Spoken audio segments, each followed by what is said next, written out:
Hello प्यारे बच्चों, तो क्या हाल चाल। आई होप कि आप सब लोग बढ़िया होंगे, मस्त होंगे, मज़े में होंगे। और लास्ट लेक्चर में हमने लाइन की चर्चा कर ली थी, लाइन के स्लोप वगैरह की चर्चा कर ली थी। हमने ये भी जान लिया था कि लाइन की इक्वेशन वगैरह क्या होती है। लाइन के दो फॉर्मेट होते हैं, एक होती है इंटरसेप्ट फॉर्म और एक होती है स्लोप वाली फॉर्म। तो y = mx + c भी हमने जान ली थी। लेकिन आज हमें जो चर्चा करनी है वो स्लोप पे करनी है। आज का जो टॉपिक है वो है स्लोप पे चर्चा। हमें स्लोप देखना है किसी कर्व का। अब कर्व का स्लोप हम कैसे निकालेंगे, कर्व के स्लोप की चर्चा करनी है। बेसिकली पहले तो कर्व होता क्या है। जैसे कि मान लो यहाँ पे ये डायग्राम बना हुआ है, ये देखो, ये डायग्राम मैंने बना रखा है, ये ऐसा। तो ये कर्व है, एक कर्व शेप है। स्ट्रेट लाइन होती है सीधी, स्ट्रेट लाइन होती है सीधी, लेकिन कर्व का मतलब होता है टेढ़ा मेढ़ा शेप। ठीक है। जैसे कि अगर मान लो मैं यहाँ पे आपको सामने एक कर्व बनाऊँ, जैसे कि अगर मैं आपसे ये चर्चा करूँ कि मेरे सामने यहाँ पर मैंने ये वाई एक्सिस बनाई और यहाँ पर मैंने ये एक्स एक्सिस बनाई। ठीक है। अब इसमें ना मैंने एक कर्व बना दिया, तो ठीक है, लोग बना देते हैं सर कर्व ऐसा होता है, कैसा भी बन सकता है। मैंने तो एक जनरल शेप बना दी आपके सामने, मैंने एक जनरल शेप बनाई वाई और एक्स के बीच में। ये स्ट्रेट लाइन तो नहीं है, और अगर स्ट्रेट लाइन नहीं है तो इसका जो स्लोप होगा वो कांस्टेंट नहीं होगा। अगर मैं आपके सामने एक बात बताऊं कि सर ये ना एक स्ट्रेट लाइन बनाई आपने, एक स्ट्रेट लाइन है। अच्छा, इस स्ट्रेट लाइन का स्लोप कहीं पर भी निकाल लो, चाहे मैं यहाँ स्लोप निकाल लूँ, चाहे मैं यहाँ स्लोप निकाल लूँ, चाहे मैं यहाँ स्लोप निकाल लूँ।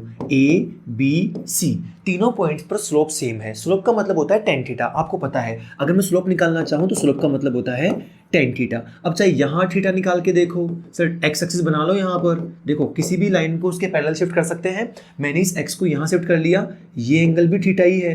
और अगर मैं यहाँ बात करना चाहूँ तो ये एंगल भी थीटा ही है, ये एंगल भी थीटा ही है। इसका मतलब लाइन का स्लोप हमेशा कांस्टेंट रहता है। सर यहाँ हमने चर्चा की ये लाइन का स्लोप है, और लाइन का स्लोप जो होता है, लाइन का slope is always constant. Line का स्लोप हमेशा कांस्टेंट रहता है, लाइन का स्लोप चेंज नहीं होता है। लेकिन सर यहाँ पर ना आपने लाइन नहीं बना रखी है, यहाँ तो आपने कर्व बना रखा है। अब अगर कर्व का स्लोप निकालना चाहो तो देखो, मैंने यहाँ पर ये ए पॉइंट है, ये बी पॉइंट है और ये सी पॉइंट है। मैंने 3 पॉइंट चूज किए इस कर्व पर। तुमको वैसे दिख रहा है कि हर पॉइंट पर फिसलन अलग अलग है, हर पॉइंट का ढलान अलग अलग है, लेकिन फिर भी अगर हम किसी कर्व के किसी पॉइंट पर स्लोप निकालना चाहें तो सिर्फ इतनी सी बात ध्यान रखना, उस पॉइंट पर एक टेंजेंट ड्रॉ कर दो, एक स्पर्श रेखा खींच दो। मतलब अगर मैं कर्व के किसी पॉइंट पर अगर मैं स्लोप निकालना चाहूँ तो स्लोप निकालने का तरीका ये है कि आपको क्या ड्रॉ करनी है, टेंजेंट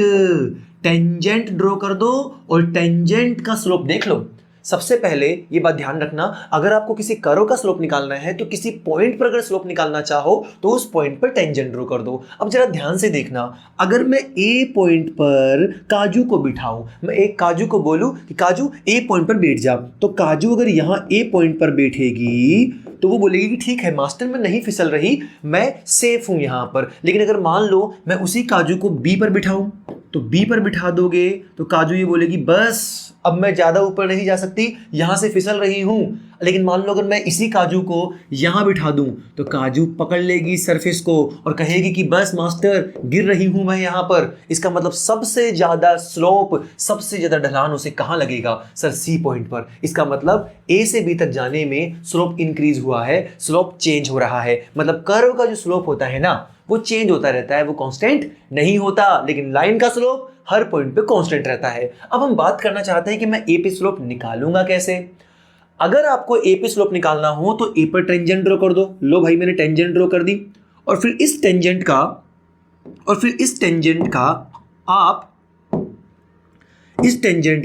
आप एक्स एक्सिस के साथ एंगल देख लो, ये है थीटा ए। मैंने ए पर स्लोप निकाला और ए पर टेंजेंट ड्रॉ कर दी, टेंजेंट ड्रॉ करके थीटा ए देख लिया। अच्छा, ऐसे ही अगर मैं बी पॉइंट पे स्लोप निकालना चाहूँ तो बी पॉइंट पर अगर आपको स्लोप निकालना हो तो बी पॉइंट पे टेंजेंट ड्रॉ कर दो, और टेंजेंट ड्रॉ करके एक्स एक्सिस के साथ उसका एंगल देख लो, सर ये तो थीटा बी आएगा। ऐसे अगर मान लो मुझे सी पॉइंट पे टेंजेंट ड्रॉ करनी हो तो सी पॉइंट पे टेंजेंट ड्रॉ कर दो। लो, मैंने सी पॉइंट पे टेंजेंट ड्रॉ कर दी, और फिर इसका एक्स एक्सिस के साथ एंगल देख लो, थीटा सी। अब एक बात बताओ, कौन सा एंगल सबसे ज्यादा, theta C, theta B, theta A? Theta C सबसे ज्यादा है sir. Theta C is less greater than theta theta C is greater than theta B is greater than theta A. तो सर इस तरीके से थीटा सी सबसे ज्यादा है। अब एक बात ध्यान रखना, यहाँ तीनों एंगल एक्यूट है, न्यून कोण है 90 डिग्री से कम है, तो ये भी 90 से कम है, ये भी 90 से कम है और ये भी 90 से कम है। अगर 90 से कम एंगल होंगे तो अगर tan के अंदर, क्योंकि जब भी तुम्हें स्लोप निकालना होगा तो तुम tan थीटा निकालोगे, जब भी तुम्हें स्लोप निकालना होगा तो तुम tan थीटा निकालोगे। तो सर अगर मान लो मैं यहाँ पे tan थीटा निकालना चाहूँ, tan थीटा के अंदर तुम मुझे बताओ tan 40 की वैल्यू, tan 45 की वैल्यू कितनी होती है? tan 0 की वैल्यू होती है 0, tan 45 की वैल्यू होती है 1। अच्छा, tan 60 की वैल्यू कितनी होती है? √3। tan 90 की वैल्यू कितनी होती है? सर 90 की वैल्यू होती है इन्फिनिटी। इसका मतलब जैसे जैसे आप tan के अंदर एंगल की वैल्यू इंक्रीज कर रहे हो वैसे वैसे tan की वैल्यू इंक्रीज हो रही है। देखो 0, 1, √3, इन्फिनिटी। इसका मतलब अगर एंगल बढ़ेगा तो स्लोप भी बढ़ेगा। सर अगर मैं tan के अंदर एंगल बढ़ाऊं तो स्लोप भी इंक्रीज होगा। तो देख लो यहां पर अगर मैं बात करूं m एट a, तो a का स्लोप tan थीटा a। अच्छा, slope eight b tan theta b, slope eight c tan theta c। अब एक बात तो कहां का स्लोप सबसे ज्यादा? जहां का tan थीटा ज्यादा। तो सर यहां पर सीधी सी बात है, थीटा c ग्रेटर देन है थीटा b से, तो sir tan theta c is greater then tan theta b is greater then tan theta a। इस तरीके से हमने देख लिया कि स्लोप c पर ज्यादा है b से और b का स्लोप ज्यादा है a से। तो इस तरीके से स्लोप c पर इंक्रीज हो रहा है। तो एक बात तो मुझे यह समझ में आई कि जब भी किसी कर्व के किसी पॉइंट पे स्लोप निकालना हो तो वहां पे एक टेंजेंट ड्रॉ कर दो। मैंने टेंजेंट ड्रॉ कर दी। अच्छा, टेंजेंट का फिर एक्स एक्सिस के साथ एंगल देख लो, उस एंगल का tan थीटा निकाल लो, वही उस पॉइंट पर स्लोप निकलेगा। ठीक है, तो इस तरीके से हम कर्व का स्लोप निकालते हैं। अगर मैं बात करूं थोड़ी सी एक्स्ट्रा कि सर अब कर्व का स्लोप, तो यहां कर्व का स्लोप क्या हो रहा था? इंक्रीज हो रहा था कि डिक्रीज हो रहा था? इंक्रीज हो रहा था। लेकिन सर अगर मान लो मैं ऐसा कर्व बनाऊं, इसी में मैं एक ऐसा कर्व बनाऊं, ध्यान से देखना, अगर मैं यहां पर ऐसा कर्व बनाऊं, चलो हम यहां नहीं बनाते हैं, हम अगले पेज बनाते हैं। मैं यहां पर एक ऐसा कर्व बनाऊं, मैंने यहां पर आपके सामने कर्व बनाया, लो भाई ये कर्व बना दिया।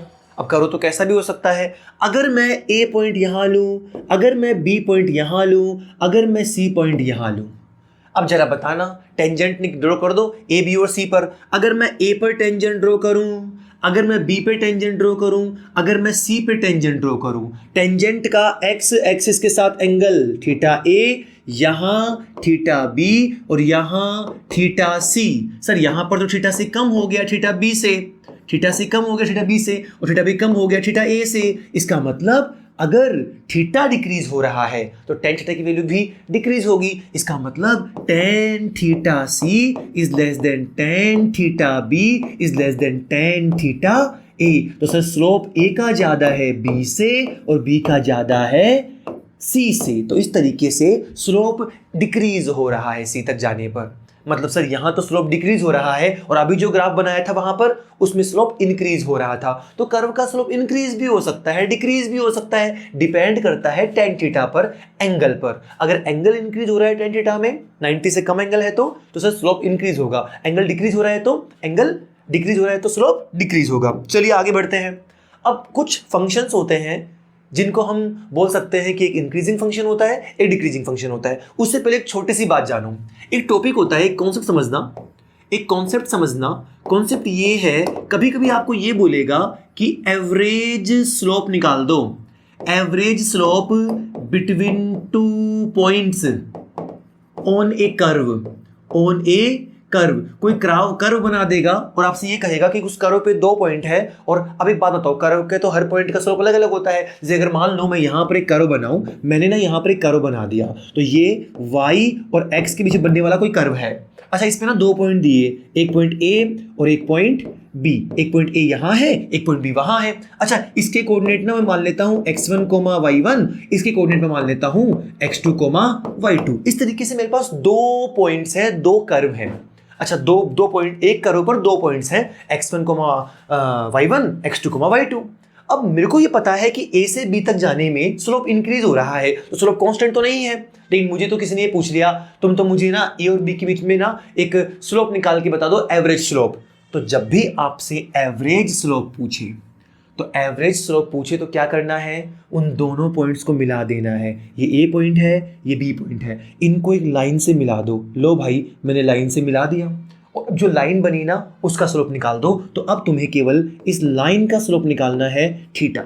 अब अगर मान लो मैं यहाँ से स्लोप निकालना चाहूँ, स्लोप निकालने का तरीका होता है टेन थीटा, या एक और तरीका सिखाया है मैंने delta y by delta x, या फिर y2 माइनस y1 बटे x2 माइनस x1। तो इस तरीके से हम लोग स्लोप निकाल सकते हैं किसी कर्व के दो पॉइंट्स के बीच में।